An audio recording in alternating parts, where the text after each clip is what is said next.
সৈয়দ ভাই একান হতা হইতাম চাই জনগণ তো বলে গেই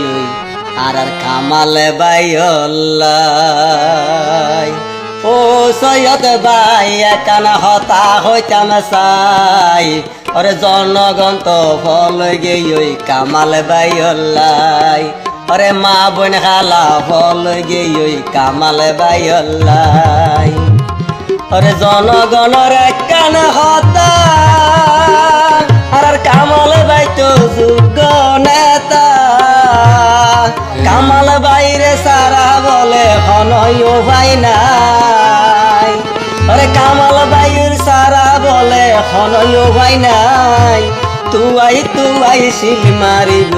আর কামাল বাইর মার হাওয়া চাই ও সৈয়দ ভাই একান হতা হইতাম চাই জনগণ তো হল গেই কামাল বাইলাই জনগণের হতা বতা বেশি মিড়ালাই কামাল বাইর হতা সারা হন হতা নাই জনগণের মুখত বদাই একান হতা ভাই কামাল বাই তো যোগ্য নেতা আর তো কিয়া নাই বিয়ে কোন কামাল বাইর হতা মনত রাখিবা সময় মজিন কামাল বাইরে তোমার মূল্যবান ভোট দিবা।